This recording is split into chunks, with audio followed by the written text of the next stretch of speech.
హైడ్రా పనితీరును స్వాగతిస్తున్నామన్నారు సిపిఐ జాతీయ కార్యదర్శి నారాయణ. చెరువులను కాపాడడం కోసం సీఎం రేవంత్ రెడ్డి చేపట్టిన ఈ కార్యక్రమంలో ప్రశంసలు కురిపించారు. ఇక బఫర్ జోన్ దాటి చెరువులో కన్వెన్షన్ కట్టడమే కాకుండా నాగార్జున సమర్థించుకోవటాన్ని తప్పుపట్టారు నారాయణ. చెరువులను ఆక్రమించి నిర్మాణాలు చేపట్టిన ఎవరి కట్టడాలైనా కూల్చాలంటున్న సిపిఐ నేత నారాయణతో మా ప్రతినిధి Sujatha face to face. Hydraa operation కొనసాగుతుంది. ఇందులో భాగంగానే మాదాపూర్లోని అటు తమ్మిడి చెరువులో ఏర్పరిచినటువంటి ఎన్ కన్వెన్షన్ని నాగార్జునకి సంబంధించినటువంటి దాన్ని నిన్న హైడ్రా అధికారులు అయితే కూల్చివేతలు ముమ్మరం చేశారనే చెప్పుకోవచ్చు. పూర్తి స్థాయిలో ఇక్కడ 3 ఎకరాలు 30 గుంటల్లో నిర్మించినటువంటి ఎన్ కన్వెన్షన్ని నేలమట్టం చేశారు. అయితే ప్రస్తుతం అయితే మాత్రము సిపిఐకి సంబంధించినటువంటి నారాయణ గారు కార్యదర్శి ప్రస్తుతం ఇక్కడ ఉన్నారు. సార్ చెప్పండి సార్, హైడ్రా పనితీరుని ఏ విధంగా చూస్తారు? హైడ్రా పనితీరుని మేము స్వాగతిస్తున్నాం. దీన్ని నియమించిన రాష్ట్ర ముఖ్యమంత్రి రేవంత్ రెడ్డి చొరవను మేము అభినందిస్తున్నాం, స్వాగతం పలుకుతున్నాం, ఫైట్ చేస్తున్నాం. ఇప్పుడు ఇక్కడికి వచ్చాం. ఇది ఎన్ కన్వెన్షన్. ఎన్ కన్వెన్షన్ ఏమిటంటే బిగ్ బాస్కి బాస్. ఆయన బిగ్ బాస్ అవినీతికర నడిపించేదాన్ని ఈ బిగ్ బాస్ కాదు, ఆయన నడిపించే బిగ్ బాస్. దానికి నాగార్జున స్పాన్సర్.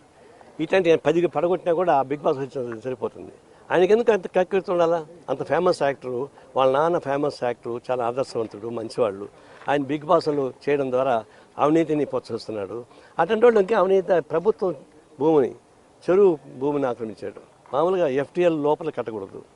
ఎఫ్టీఎల్ నుంచి 100 మీటర్లకి అవతల వరకు బఫర్ జోన్ వరకు కట్టకూడదు. అదేమంటున్నాడు, మేము ఏమీ తప్పు చేయలేదు అంటున్నాడు.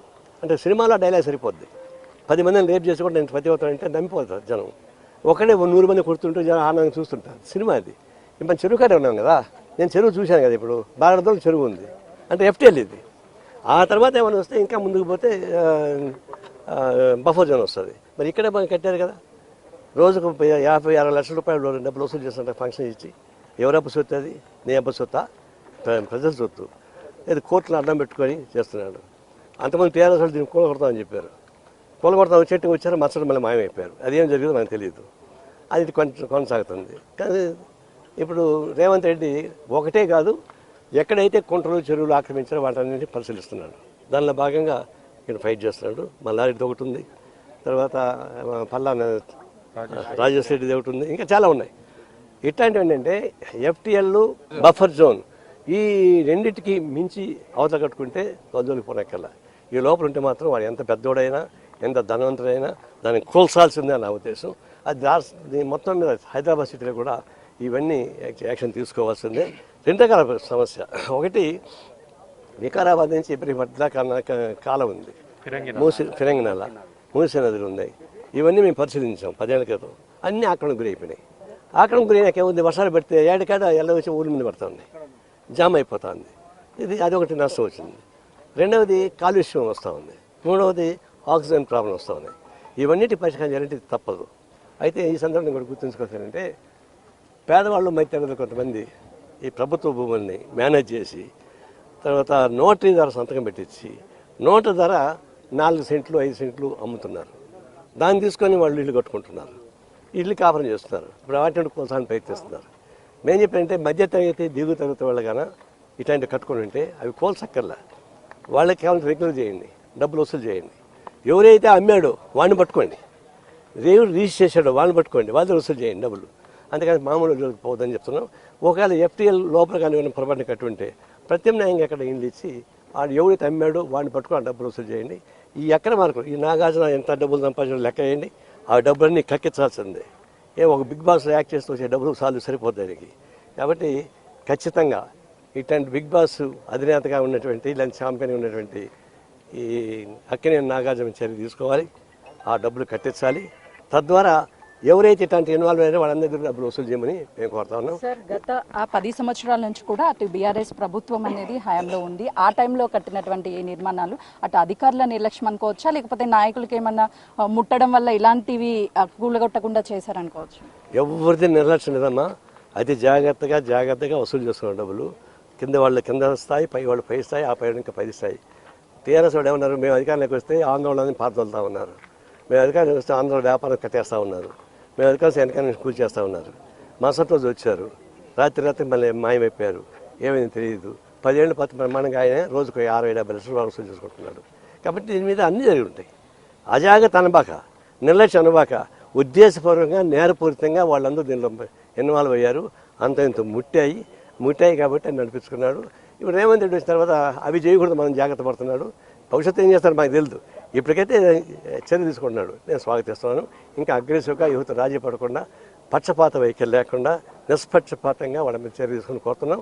వాళ్ళు ఇప్పటిదాకా అనుభవించిన డబ్బుల్ని కక్కించమని చెప్పి కూడా కోర్టు ద్వారా మేము కోరుతాం. సార్, హైడ్రా పనితీరు మీద అటు ప్రతిపక్షాలు ఏవైతే ఉన్నాయో బీఆర్ఎస్ కావచ్చు, ఎంఐ పార్టీలు కావచ్చు, అనేక విమర్శలు చేస్తున్నాయి. దాని మీద మీరేం చెప్తారు? చేస్తాయి, ఎందుకంటే వాళ్ళ వర్గానికి వాళ్ళకి అనుకూలంగా ఉండే వాళ్ళకి దెబ్బ తగిలితే వాళ్ళు తప్పనిగా తప్పుపడతారు. హైడ్రాలో మేము తప్పడం లేదు. హైడ్రాలో ఉన్నటువంటి అధికారి చాలా గట్టి ఆఫీసర్, గట్టిగా పనిచేస్తున్నాడు. గత చరిత్రలో మాకు తెలుసు ఆయన గురించి, కాబట్టి ఆయన మేము తప్పడానికి వెళ్ళాం. ఏం తప్పు ఏడబడతామంటే ప్రభుత్వం ఏమన్నా మనల్ని తప్పుదారి పట్టిస్తే అప్పుడు ప్రాబ్లం వస్తుంది. అప్పుడు ఆయనకి నేను చెప్పేది ఏంటంటే, పొరపాటున ఈ ప్రభుత్వం కానీ తప్పుదారి పట్టి ప్రయత్నిస్తే మీరు అంటే రిజైన్ చేసి వెళ్ళిపోయింది, దాన్ని ఉండబాకండి, మంచి పేరు పోతుంది. ఇప్పటిదాకా నేను చెప్పేది ఏంటంటే, దీని మీద వ్యతిరేకంగా పొలిటికల్ చేస్తున్నారు. కాంగ్రెస్ పార్టీకి వ్యతిరేకంగా కాంగ్రెస్ పార్టీ వచ్చిన మరుసటి రోజు నుంచి అటు బీజేపీ కానీ టీఆర్ఎస్ కానీ ఎట్లా స్థాపిస్తున్నారంటే, అన్నపాసన రోజు ఆవకాయ పచ్చడి పెట్టినట్టుగా అప్పటికప్పుడు మీరు కూలిపోవాలని శాపనాలు పెడుతున్నారు. అట్లాంటి శాపనాలు మేము పెట్టాల్సిన సిద్ధంగా లేవు. చేయండి, ఫైట్ చేయండి, నిలబడండి, తప్పులు జరిగితే ఇది చూపిద్దాం.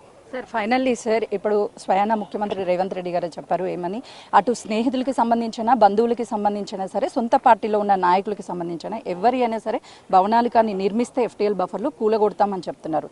దీని మీద మీరు సిపిఐగా ఏం స్టాండ్ తీసుకోబోతున్నారు? అదే మాట మీద నిలబడి రేవంత్ రెడ్డిని అడుగుతున్నాను, చెబుతున్నాను, హెచ్చరిస్తున్నాను, గట్టిగా చెప్తున్నాను. అదే మాట మీద మీరు ఉండండి, మీ మాట మీ సపోర్ట్గా మేము ఉంటామని చెప్పి హామీ ఇస్తున్నాను. ఇప్పుడు జాన్వాడ ఫామ్ హౌస్కి సంబంధించి కూడా అటు ముందస్తుగానే కోర్టుకు వెళ్ళి అప్రోచ్ అయ్యారు. దాన్ని ఏ విధంగా చూడొచ్చు అంటే, వాళ్ళు తప్పు చేశారని ఒప్పుకున్నట్టయినా వీళ్ళు కోర్టుకు వెళ్ళే వాళ్ళకి ఏం చెప్తారు? దొంగలు ఎప్పుడు జాగ్రత్తగా ఉంటారు, మంచి వాళ్ళు హాయిగా నిద్రపోతుంటారు. దొంగలు ఎప్పుడు 24 గంటలు మేలుకొని ఉంటారు. వాళ్ళు పాప డబ్బులు కాపాడుకుని తంటాలు పడుతుంటారు. అందువల్ల కోర్టుకు పోతారు. ఎందుకు వాళ్ళు కోర్టుకు పోయినట్టు అర్థం ఏంటంటే, మేము తప్పు చేసినాము, ఈ కోర్టు ఒక మంచిగా అందరినీ ఆదరిస్తూ ఉంటుంది. అది అట్లాంటిది కరెక్ట్ కాదు. ఇప్పుడున్న కోర్టుల వ్యవస్థలోని లోపాలు ఉన్నాయి. ఒక సివిల్ సూటు జస్ట్ ఒక కాగితం పడేస్తే 50 ఏళ్ళు నడిపించచ్చు, డబ్బులు ఉంటాయి. కోర్టులు మంచి కూడా చేసుకుంటున్నారు. ఇది న్యాయ వ్యవస్థలో తప్పులు జరుగుతున్నాయి. అందుకని న్యాయ వ్యవస్థ ముందే ఆధారపెడితే ఈ సమస్య పరిష్కారం కాదు. అది పెద్దవాళ్ళకి న్యాయం జరుగుతుంది, పేదవాళ్ళకి న్యాయం జరగదు. పేదవాళ్ళు ఇల్లు కొట్టేస్తున్నారు కదా చాలా చోట్ల, వాళ్ళు ఏం చేస్తున్నారు? అందువల్ల ఈ కోర్టుల మీదే ఆధారపెడితే కాకుండా ప్రభుత్వం గట్టి చర్యలు తీసుకోవాలి. దానికి ప్రజానికి సపోర్ట్ కావాలి. కమ్యూనిస్ట్ పార్టీ మేము సపోర్ట్ చేస్తాం. అయితే చూస్తున్నాం కదా, మొత్తానికైతే మాత్రము ఎన్ కన్వెన్షన్ని విజిట్ చేసినటువంటి సిపిఐ జాతీయ ప్రధాన కార్యదర్శి నారాయణ మొదటి నుంచి కూడా అటు కాంగ్రెస్ ప్రభుత్వం తీసుకుంటున్నటువంటి నిర్ణయాల పట్ల అయితే మాత్రం ఏకీభవిస్తాము. హైడ్రా అయితే ఏదైతే తీసుకొచ్చారో దాని మీద పూర్తి స్థాయిలో సీఎం రేవంత్ రెడ్డి ప్రభుత్వం పనిచేస్తే మాత్రం మేము ఎప్పుడు సపోర్టివ్గానే ఉంటాము అని చెప్తున్నారు. ఏదైతే ఈ అక్రమ కట్టడాలు ఉన్నాయో అటు FTL బఫర్ జోన్లకి సంబంధించినటువంటి వాటన్నిటిని కూడా కూల్చివేయాలి. ఎవరైతే తప్పు చేస్తారో వాళ్ళు మాత్రమే కోర్టును ఆశ్రయిస్తున్నారు, వారిని కూడా వదిలిపెట్టొద్దు అని చెప్పేసి చెప్తున్నటువంటి పరిస్థితి అయితే ఉంది. కెమెరామెన్ నరసింహతో సుజాత.